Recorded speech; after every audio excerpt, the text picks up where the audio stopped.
Damos gracias a Dios por esta oportunidad y nos preparamos hoy para un programa muy especial. Queremos aprovechar la presencia de una persona ya muy amada por nosotros y amada por muchas personas en el mundo, que nos ha hecho la visita este fin de semana, que ha estado participando en el Congreso de Apologética. Es un hombre que se ha preparado no solo para agradar a Dios, sino para investigar las cosas de Dios de una forma un poco más intensa que lo que quizás tú y yo lo hagamos. Y basado en su experiencia profesional, puede darnos muchas, pero muchas respuestas a preguntas que quizás ustedes y yo la tengamos. Así que queremos dar gracias a Dios por esta oportunidad y presentar de inmediato al doctor Antonio Cruz. Le damos la bienvenida y una vez más nos gozamos de que esté por tercera vez con nosotros en esta tarea. Muchas gracias. Para mí es un privilegio estar siempre acá con ustedes y participar en estos programas y que pregunten cosas, porque a mí me gusta mucho hablar, me gusta mucho explicar. He sido profesor durante 30 años de biología y es como una deformación profesional, ¿no? No, o una buena formación. Don Antonio, quisiera que usted mismo nos dijera algunas de esas capacidades y capacitaciones que Dios le ha permitido a través del tiempo. Bueno, yo empecé, mis padres eran cristianos, eran creyentes cuando yo nací en Tarrasa. Tarrasa es una ciudad que está a 30 kilómetros de Barcelona, y ellos se reunían en una congregación cristiana y yo me crié, prácticamente fue un ratón de iglesia, siempre entre los bancos de la iglesia, ¿no? Y cuando empecé a estudiar ya el bachillerato y luego en la universidad sobre todo, yo tenía muchas discusiones con mi pastor. Era un problema para mi pastor, porque mi pastor, claro, lógicamente era creacionista, leía el relato de Génesis literalmente y decía: Antonio, esta es la verdad. Pero a mí me enseñaban en el colegio, en el instituto y en la universidad la teoría de la evolución de don Carlos Darwin. Y yo en esa época, como buen estudiante que procuraba ser, pues era muy darwinista y discutíamos sobre este tema hasta que, bueno, finalmente empecé a madurar, empecé a entrar en contacto con publicaciones de Estados Unidos sobre el tema, sobre los orígenes, y ya me di cuenta que la cosa no era tan simple, ¿no? que la evolución tenía numerosas lagunas. Descubrí que, bueno,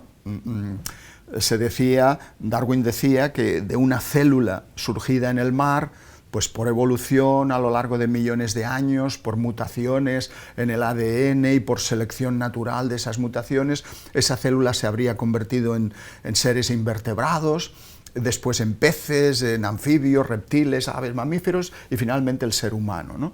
Esa era la teoría gradualista de Darwin. Pero claro, esa teoría presentaba numerosos inconvenientes. Primero, las lagunas del registro fósil, es decir, tenemos muchos fósiles de invertebrados y de seres microscópicos, tenemos muchos fósiles de peces, muchos fósiles de anfibios, de reptiles, de aves, de mamíferos, etcétera, pero no hay fósiles intermedios. Esas son las lagunas sistemáticas. Y Darwin decía, bueno, es verdad, no los hay, pero ya se descubrirán. A medida que avance el estudio de la paleontología, se descubrirán esos fósiles. Lo cierto es que esos fósiles no se han descubierto. Y en los últimos congresos que ha habido de científicos evolucionistas, este es un dato admitido por ellos. Es decir, el problema de las lagunas del registro fósil. Se reconoce. Incluso ha habido evolucionistas como Gall y Eldredge que dijeron, bueno, hay que proponer otro mecanismo para la evolución. No el gradualismo de Darwin, sino, y ellos le llaman, la teoría de los equilibrios puntuados. Es decir, la evolución no sigue una línea recta ascendente, sino una escalera. Es decir, en un momento determinado hay una mutación, esa especie cambia, pero está millones de años sin cambiar. Se produce otra mutación grande, cambia, pero está, o sea, que sería como la vida de un soldado. Largos periodos de aburrimiento, breves instantes de terror, ¿no? y bueno, algunos dicen, quizá la evolución unas veces es gradualista y otras veces es de los equilibrios puntuados. Pero bueno, ese es un problema, hay más. Otro problema es el propio motor de la evolución. Las mutaciones al azar y la selección natural realmente pueden generar tanta información biológica como para generar todas las especies biológicas, toda la inmensa biodiversidad que existe hoy en la Tierra. Eso es un problema, porque un mecanismo de error en la copia, de mutaciones en el ADN, como una acumulación de errores por muchos millones de años que se le eche y seleccionado por la selección, puede llegar a crear una información tan sofisticada como los genes que controlan el cerebro humano, por ejemplo, como la conciencia humana. Eso empezó pues, a hacer mella en los propios científicos evolucionistas. Y en un congreso que se celebró hace pocos años, en Londres, en la Sociedad Británica de Londres, un congreso de evolucionistas, se llegó a decir que hay que cambiar, hay que descubrir un nuevo método para la evolución, porque las mutaciones y la selección natural no es un buen método. No es que no exista selección natural en la naturaleza, sí que hay, pero la misión de la selección natural es mantener a las especies en perfecto estado, que no degeneren, pero no crea especies nuevas, no crea organismos nuevos, ¿no? Y ese es uno de los graves problemas que hoy tenemos planteado. Otro problema es el origen de la información que contiene el ADN. La molécula de ADN... Para allá vamos. Vamos para allá. Pues hablamos luego de eso. Sí, pero no, ese punto no se va, tenemos que tocarlo. Como biólogo con mucha experiencia, ¿cómo se llaman las investigaciones, el descubrimiento que usted... En isópodos terrestres. Yo he trabajado en zoología, en invertebrados, sobre todo en los isópodos terrestres. Los isópodos terrestres son unos crustáceos que son los únicos crustáceos terrestres que hay. O sea, las gambitas, los cangrejos, las langostas son crustáceos acuáticos, pero hay unos que son las cochinillas de la humedad, que viven fuera del agua, e incluso viven en los desiertos. Eso es lo que yo he estudiado. Y eso descubrió unas 15 especies nuevas para la ciencia solo en la península ibérica, en España y las Islas Baleares. Bien. O sea que Dios le ha dado la capacidad de observar y de investigar y de descubrir. Sí. Eso es importante, ese es un gran aval para su profesión. Dentro de ese marco grande que es la biología, hay cosas que nosotros encontramos de repente durante toda la humanidad, casi toda la humanidad, vemos cómo muchas personas se levantan y contradicen la fidelidad, la veracidad de la palabra de Dios. Empezamos a tener ese problema de cara todo el tiempo. Ya no es empezar, ya vamos bien avanzados con que la gente discute que eso pueda ser cierto. Y hay cosas en la Biblia, muchísimas, que tienen que ver con biología, porque nosotros creemos, lo que dice la Biblia, que Dios es el que puso la vida a funcionar. Yo quiero preguntarle algunas de esas cosas vistas desde atrás hacia adelante. Es decir, cuando la Biblia habla, por ejemplo, en Levítico, de que la vida está en la sangre, ¿hay algún fundamento científico actual que nos pueda dar constancia de eso? ¿O es algo que está escrito ahí porque los hombres se lo inventaron? Pues sí que hay. Bueno, pero creo que tenemos... Esa pregunta la vamos a responder en el próximo segmento. Tenemos que hacer una pausa. Ya regresamos.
Decíamos en el segmento anterior que tenemos hoy el gran privilegio y bendición de tener con nosotros al doctor Antonio Cruz, que es biólogo de profesión, entre otras.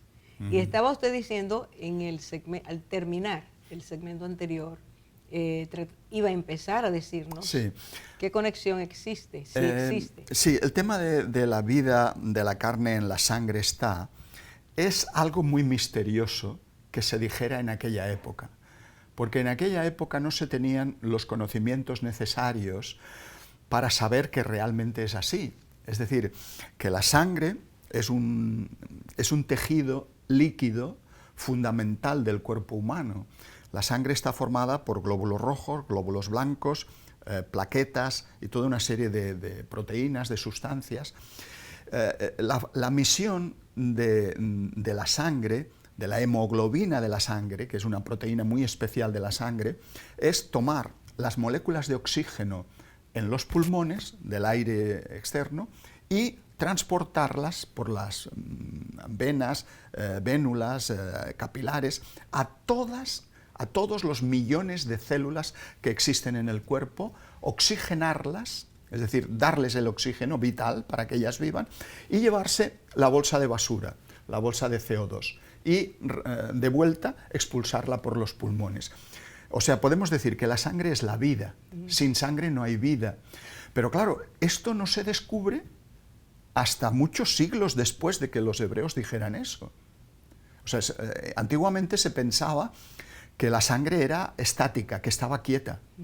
Incluso las personas, los médicos decían, bueno, tiene un mal, ¿cómo vamos a solucionar esta enfermedad que tiene usted? Pues le vamos a sacar esa sangre que está mala.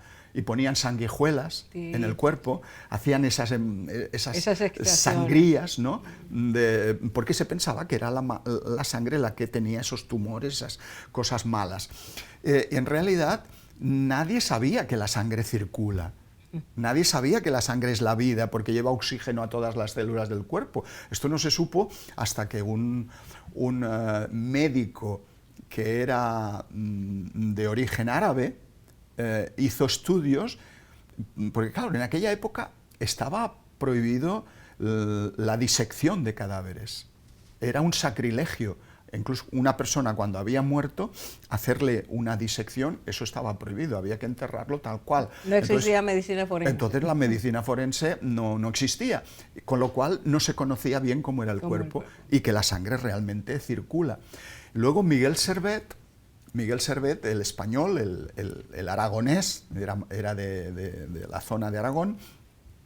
Este hombre, que además era antitrinitario, porque era teólogo, un buen teólogo, él era médico, y se le ocurrió decir que la sangre no está quieta, que la sangre circula por el cuerpo. Qué bomba en ese tiempo. Y entonces, bueno, este hombre lo perseguía la Inquisición española.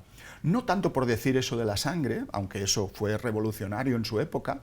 Él había leído los libros del árabe y sabía ya algo, tenía algo de información, pero este hombre, luego Miguel Servet, huye de la Inquisición española que lo quería matar por ser antitrinitario y se encuentra con Calvino en Ginebra.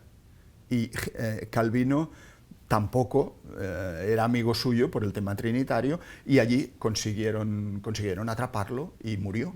Precisamente lo ejecutaron por ser antitrinitario. Pero bueno, una de las cosas interesantes de este hombre es que dijo que la sangre circulaba por el cuerpo. O sea, que lo que dice la Biblia miles de años antes de que se descubriera la circulación de la sangre, que la sangre es la vida porque la sangre lleva oxígeno a todas las células, eso que ellos no podían saber, porque era un pueblo muy simple, muy sencillo, de hebreos, de agricultores, de pastores. ¿Cómo podían saber ellos cuestiones de bioquímica tan delicadas, ¿no? Pues eso me demuestra a mí que la Biblia no es un libro cualquiera. La Biblia es un libro profundamente misterioso. Hay sabiduría detrás de la Biblia. Hay algo, hay alguien detrás de la Biblia. Yo lo que creo, como creyente, es que Dios reveló ciertos conocimientos a estas personas que incluso ellos no podían ni siquiera entender en sus días, pero que están ahí manifestados en la Escritura y es un saber que les viene dado. el hecho de que mucha gente piense que la Biblia es un libro escrito por hombres, de inmediato implica para ellos que tiene errores y que lo que dice ahí no puede ser cierto. Sí, pero, a ver, la Biblia tiene errores de traducción a lo largo de la historia. Es decir, y yo eso lo he constatado personalmente. Pero yo creo que los manuscritos originales no contenían errores. Los errores han sido errores de traducción y en ningún caso afectan a doctrinas fundamentales de la escritura. Por ejemplo, un error que yo encontré desde el punto de vista de la biología es el tema de los conejos en la Biblia. Es decir, creo recordar que hay un versículo que dice, refiriéndose a los conejos, pueblo nada esforzado y sin embargo ponen su casa en la roca. Y yo pensé, los conejos no suelen hacer madrigueras en las rocas porque no tienen uñas, no pueden romper la roca. Suelen hacer madrigueras en la tierra blanda, en el suelo. Pero es que la palabra hebrea que se tradujo por conejo, shefán para un hebreo no es conejo, es damán. Y el damán es un animal que solo vive en Israel y en el resto de África, pero no vivía en Europa. Entonces, ¿qué ocurre? Que los traductores europeos de la Biblia, cuando llegan a esta palabra, shafán, bueno, será un conejo, como los que había en Europa, y tradujeron conejo, pero no es un conejo, es un damán.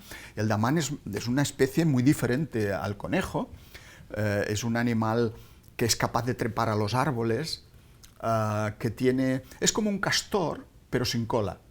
Como un animal, así un mamífero. Es muy curioso porque la estructura interna es como un elefante, se ha dicho que los huesos se parecen a los huesos de un rinoceronte, el sistema digestivo es diferente. O sea que es una pieza de varias piezas. Es una pieza formada, es un mosaico de piezas, ¿no? Muy interesante. Y como no es kosher, como no es un animal comestible, no es puro según la ley de Levítico, pues los judíos nunca se lo comieron y lo respetaron. Y todavía, por eso hoy, el que viaja a Israel puede encontrarse damanes. No ha sido exterminado. Ha sido exterminado recién. No ha sido exterminado. Y se ve, yo lo he visto en monumentos, en construcciones humanas, subidos 3 o 4 allí tomando el sol. Siempre gozan de estar sobre las rocas. Por eso dicen, hace su casa en las rocas, porque en los huecos de las rocas se esconde. Bueno, eso ya algunas traducciones de la Biblia, en vez de traducirlo por conejo, han puesto damán en las versiones. Pero eso no afecta a la idea del versículo, aunque sea un error de traducción. La enseñanza básica. Sí que es un error de traducción, pero eso no quiere decir que la Biblia sea un libro errado, un libro equivocado. Hay que tener en cuenta que la Biblia es un conjunto de muchos libros, tanto en el Antiguo como en el Nuevo Testamento. Libros que se escribieron durante miles de años, por lo menos 3000 años. ¿Qué libro se ha escrito en un periodo así?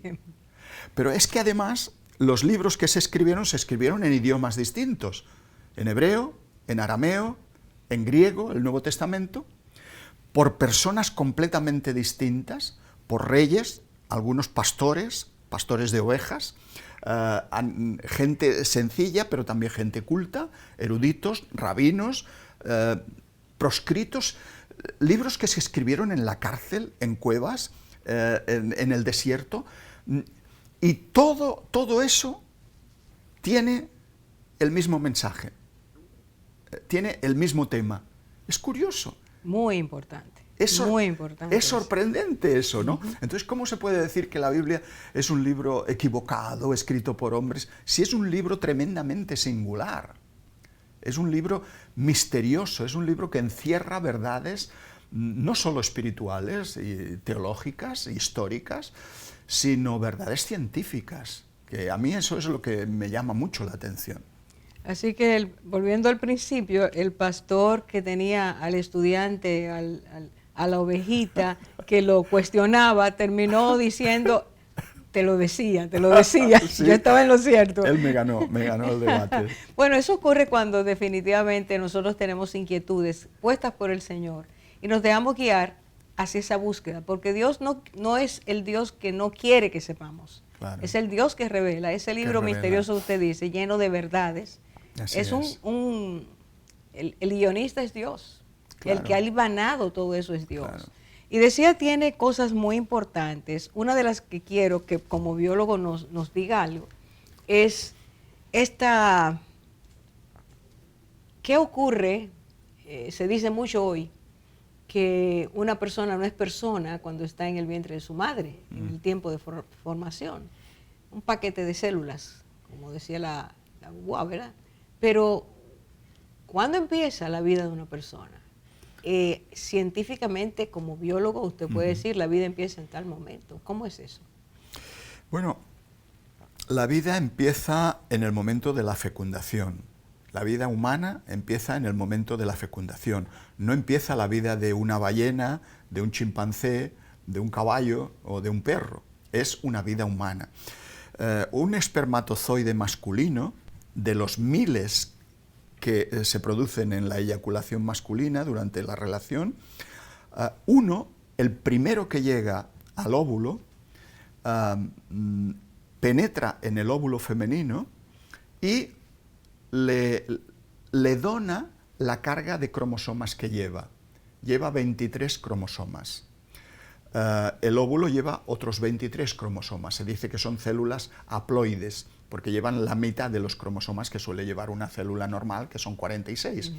Pues bien, cuando llega el primer espermatozoide al óvulo, el óvulo automáticamente bloquea toda su superficie con una capa especial para que los demás no puedan fecundarlo, porque ya hay uno que lo ha fecundado. Esto lo hace automáticamente el óvulo. O sea que el espermatozoide que llega debe ser el más rápido, el más veloz, el que tiene las condiciones físicas óptimas para crear una nueva criatura.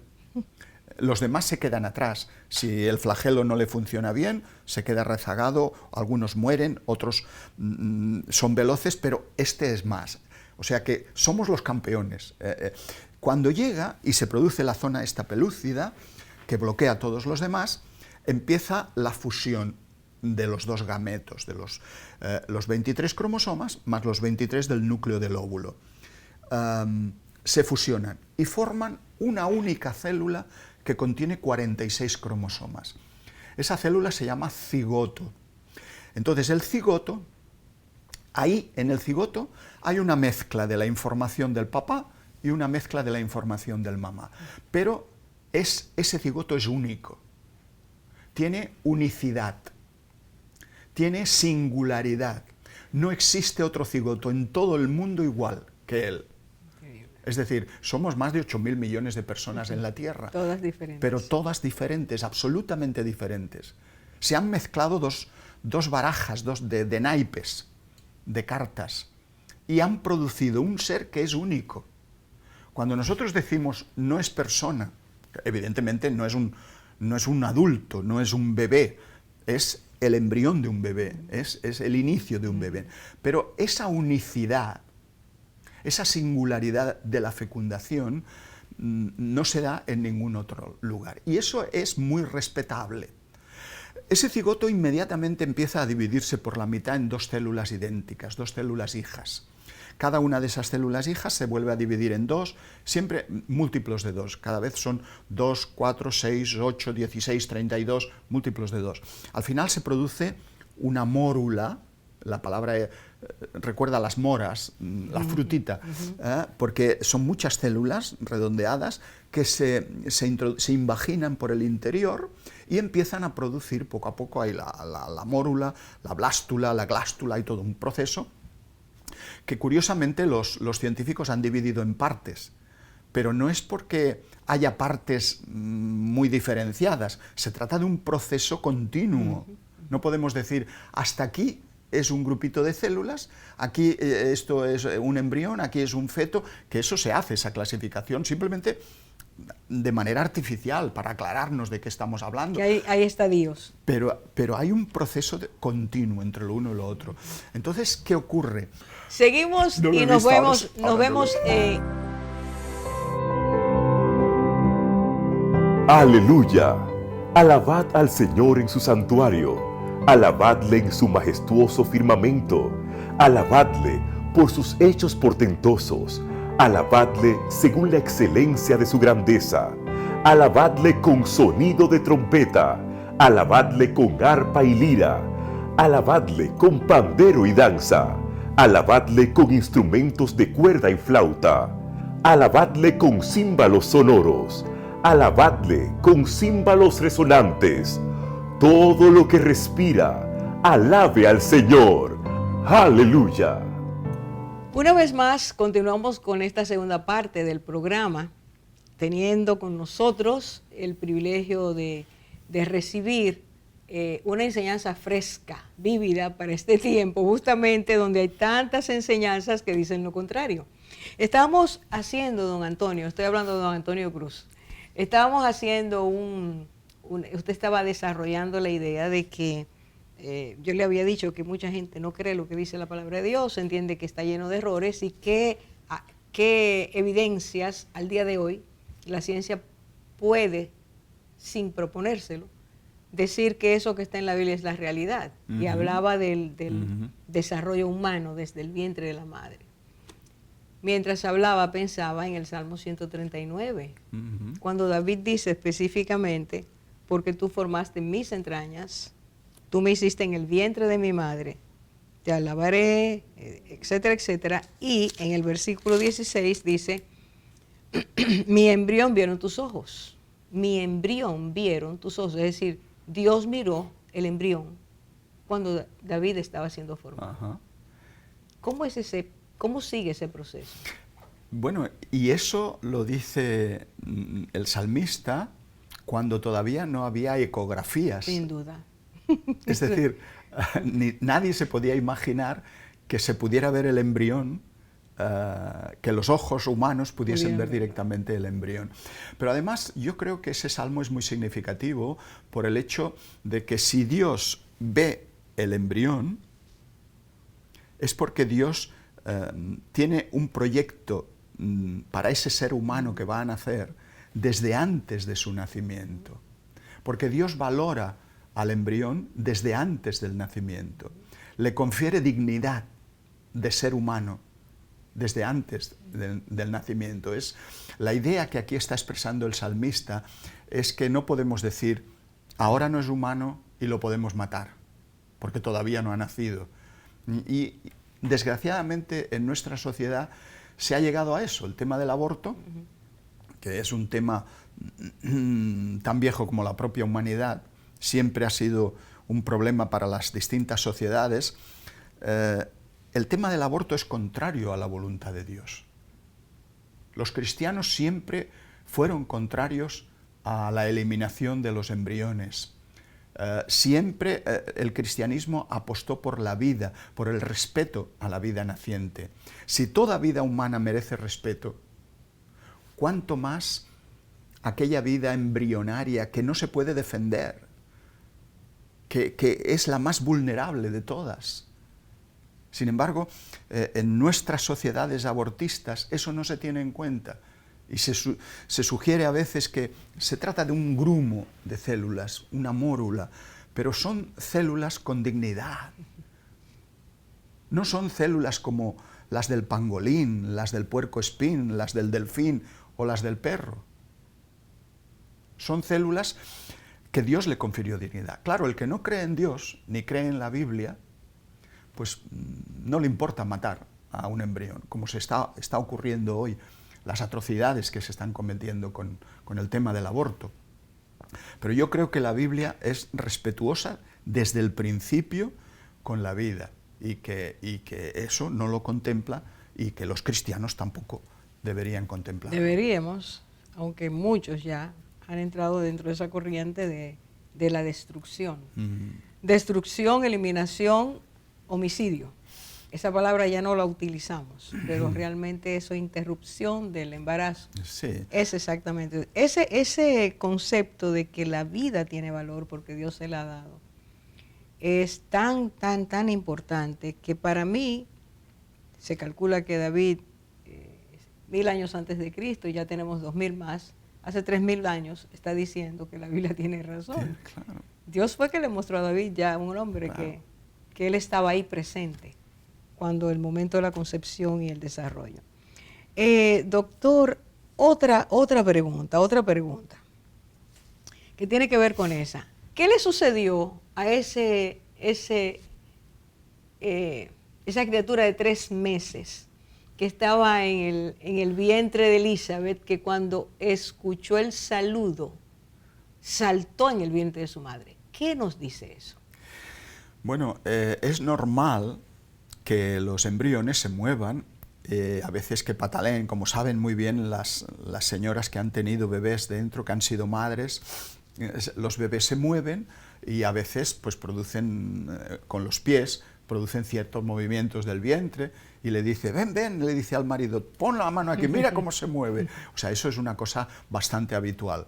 Ahora, yo pienso que en este caso concreto, ahí hay algo más, ¿no? Hay algo más, hay algo trascendente, hay algo...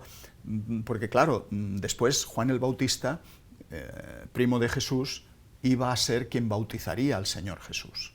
No iba a ser cualquiera, iba a ser un anunciador de las buenas nuevas que traía el Señor Jesús. Entonces yo creo que ahí hay una intervención divina dentro del vientre. Es decir, oír el nombre de Jesús, saber que yo voy a dar mi vida por Jesús, aunque fuese un embrión, el embrión se resintió. Está aquí mi amado, está aquí el Señor. Yo creo que ahí es una influencia divina en el feto, en el embrión, que hizo esa reacción tan asombrosa, ¿no? Y que se relata perfectamente. Es algo que debía ser difundido. La única persona que lo pudo decir fue Elizabeth. He notado que ha pasado algo, ¿no? Lo he sentido. Y eso pues fueron transcritos por los escritores. Hay algo en la palabra de Dios que a mí me llama mucho la atención, y es esa declaración de que el niño, cuando naciera, si era varón, fuera circuncidado justamente al 8º día. ¿Hay algo en la ciencia hoy que nos hable de por qué o qué pasaba allí? ¿Qué era lo que Dios estaba diciendo? Sí, efectivamente. Normalmente uno se pregunta, ¿por qué el 8º día y no el 6º, o el 7º, o el 9º, o el 10º, ¿no? Y la ciencia ha dado la respuesta miles de años después, porque resulta que cuando nace el embrión, los embriones carecen o tienen muy poca protrombina. La protrombina es una proteína que permite la coagulación de la sangre.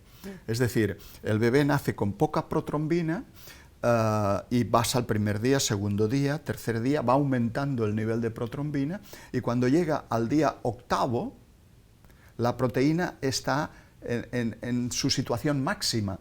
¿Al 8º día? Al 8º día. Y el día 9º empieza a decrecer.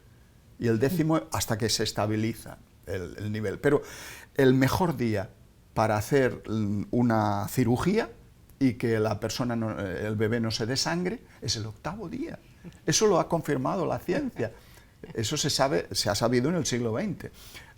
Y entonces, claro, ¿de dónde viene esta sabiduría? No eran médicos, no eran bioquímicos en aquella época. Sin embargo, ahí hay algo detrás, hay un conocimiento, hay una sabiduría que seguramente les fue revelada. Dios les dijo, y entonces ellos hicieron... Dios no se equivoca, porque Dios es el yo soy, lo que significa es yo soy el que soy, el que existo, el que siempre ha estado, soy la vida, la fuente de la vida. Entonces, la fuente de la vida, lógicamente, sabe ¿Cuándo? ¿Cómo? ¿Por qué? ¿Para qué? ¿Y para qué? ¿No? Entonces, para mí esto es un indicio de que la Biblia no es un libro inventado por los hombres. Y no es algo común. No es algo común. No es algo común. Está Dios ahí y porque es Dios y su palabra, entonces tenemos que hacer caso. Pues hacemos otra pausa para tocar otro tema. Nos vamos a rodar un poquito, pero ahora volvemos.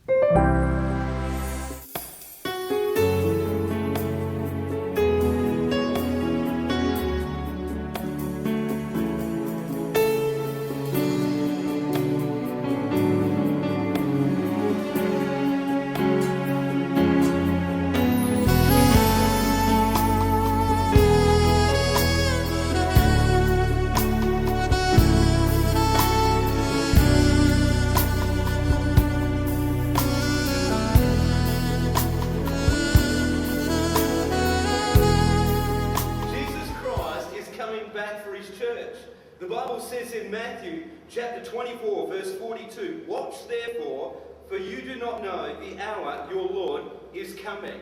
I want you to know, church, that Jesus Christ could come this month, or he might come next week, or he could even come...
Este libro que tengo en mis manos es uno de los tantos que ha escrito el doctor Antonio Cruz. Y en uno de sus capítulos, usted menciona, el libro se llama Apologética Cristiana, la evidencia de Dios, ¿verdad? Menciona que el filósofo Anthony Flew, sí, representante de el grupo de filósofos anglosajones de aquella época, había sido ateo todo el tiempo.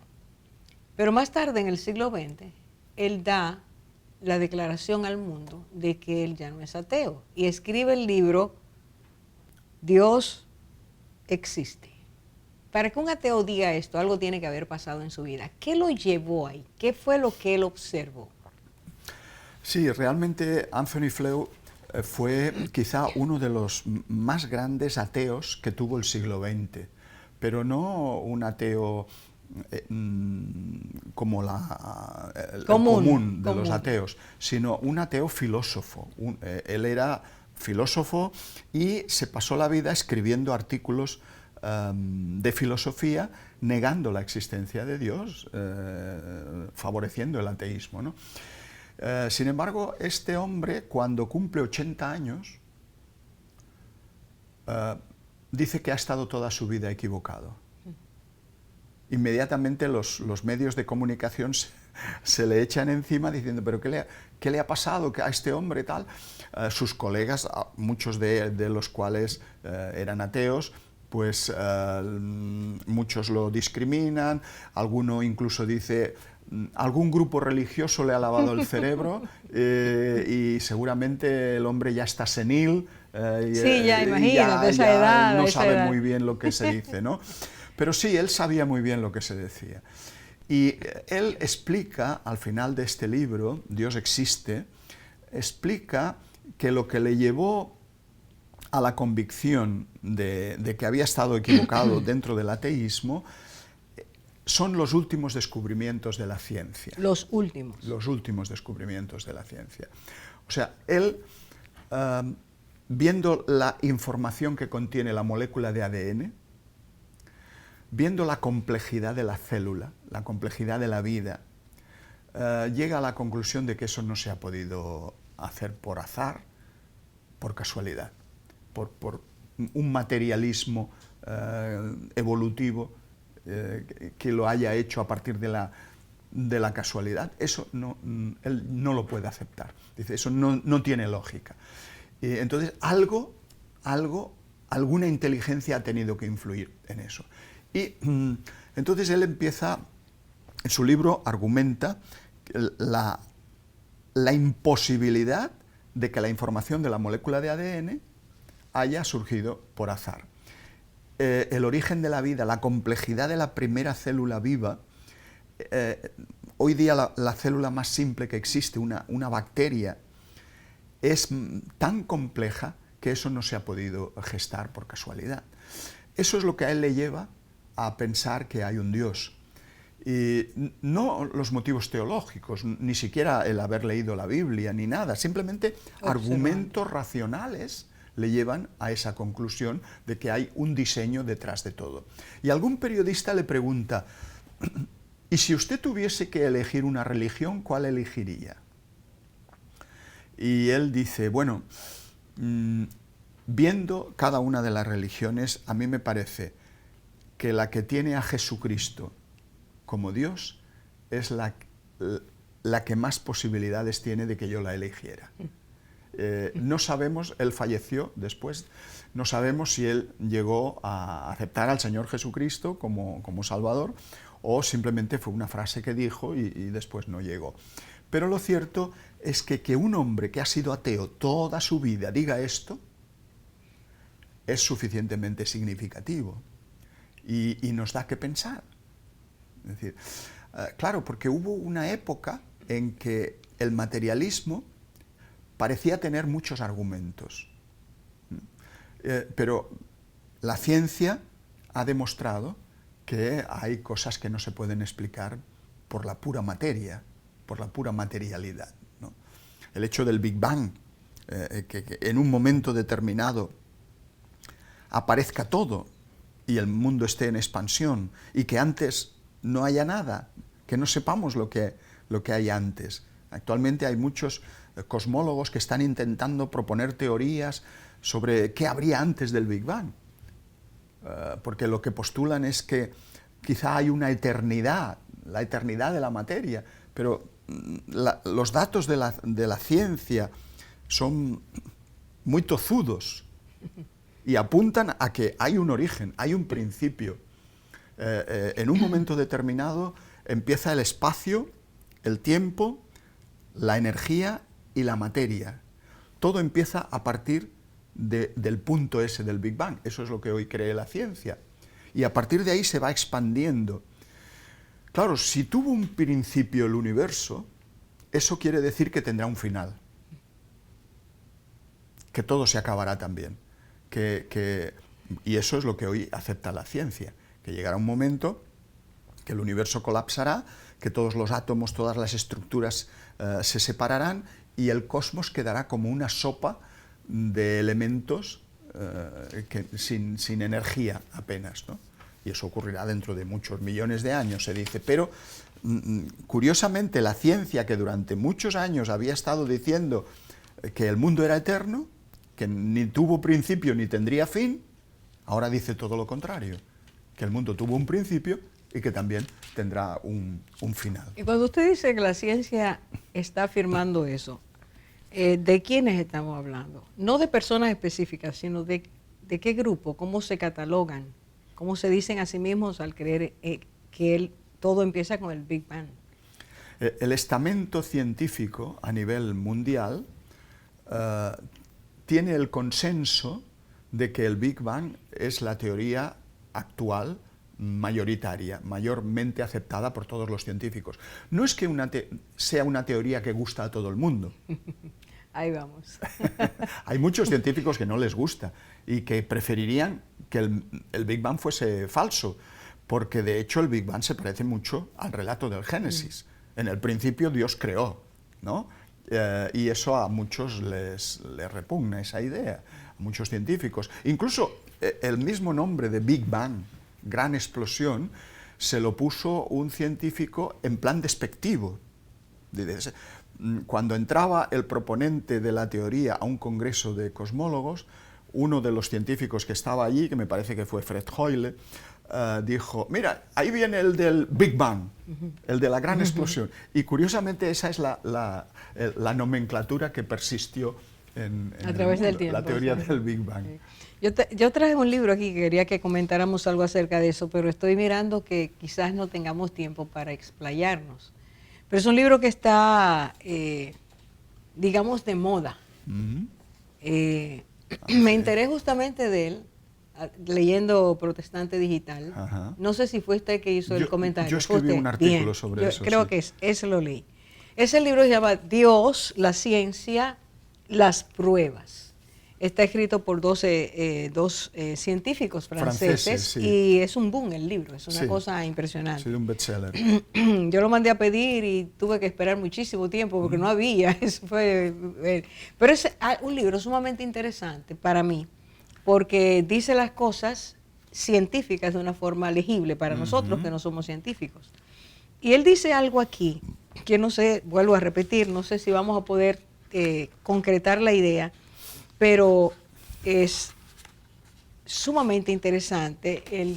Uno de los prologistas dice, este libro es una muy buena presentación del desarrollo de la teoría del Big Bang y de su impacto en nuestras creencias y en nuestra representación del mundo. Tras haber leído los diferentes capítulos consagrados a la cosmología, pienso que esta obra ofrece una perspectiva particularmente interesante sobre la ciencia, la cosmología y sus implicaciones filosóficas y religiosas.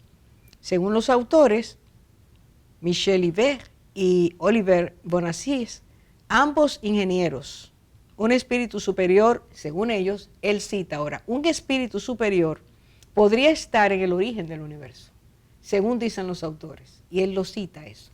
Un espíritu superior podría estar estar en el origen del universo. Aunque esta tesis general no me aporta una explicación suficiente, acepto su coherencia. Sigue explicando y al final, y para acá es que quiero, doctor, que usted me diga algo. Él dice aquí, aunque en cierto modo esto solo pospone una vez más la cuestión de su último origen, está hablando de que ellos dicen que Dios es el que ese espíritu superior es Dios.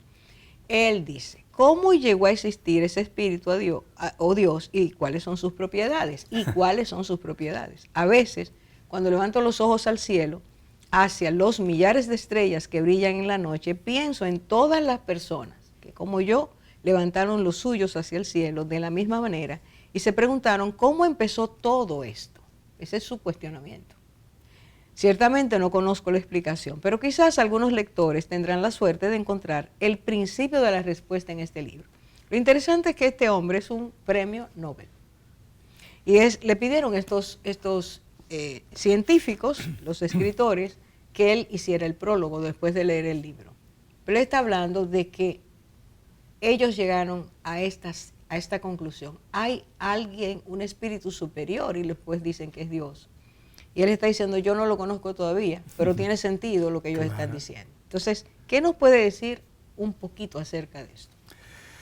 Bueno, este es el espíritu de muchos científicos. Es decir, el espíritu del científico es siempre preguntarse cómo y por qué ocurren las cosas, ¿no? Entonces él dice, bueno, yo todavía no lo he encontrado, no sé cómo habría surgido este poder supremo que lo habría hecho todo. Es la pregunta del científico. Pero esa pregunta, desde el punto de vista teológico, no tiene sentido. Es decir, el cómo, el porqué de Dios es inexplicable. Nadie lo sabe, nadie lo puede saber, porque si nosotros supiéramos dar razón de cómo ha surgido Dios, probablemente eso ya no sería Dios, sería un ídolo. Es la pregunta que me hace mi nieto cuando tenía 5 años. ¿Quién creó a Dios? A ver, si a Dios lo hubiera creado alguien, ya no sería Dios. Dios es el increado, el eterno, el que ha existido siempre. Eso es un misterio que no podemos nosotros aclarar con la ciencia. Las criaturas no podemos. Las criaturas no podemos Así aclararlo es. con la ciencia, pero ese es el misterio que cada persona tiene que responderse a sí misma. Es decir, yo creo en un Dios que ha existido siempre y que lo ha hecho todo, o me quedo sin ninguna respuesta, no lo sé. Son las únicas opciones que hay. Lo interesante es que Dios mismo, a través del Espíritu Santo, dice en Romanos capítulo 1, que Dios muestra su poder y divinidad eternos a través de lo creado, de las cosas visibles que Él hace, para que podamos entender que eso que está ahí, que es tan perfecto, el cosmos, que desata en nosotros admiración, asombro, es para que entendamos que su poder está por encima de nuestra capacidad de entendimiento, pero está ahí. Claro, así es.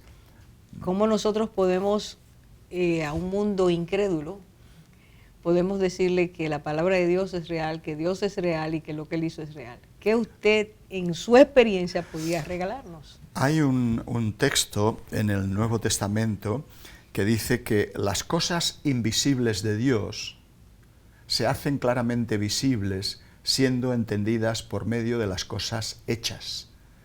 De modo que no tenemos excusa. Es decir, el que no ve a Dios en una orquídea,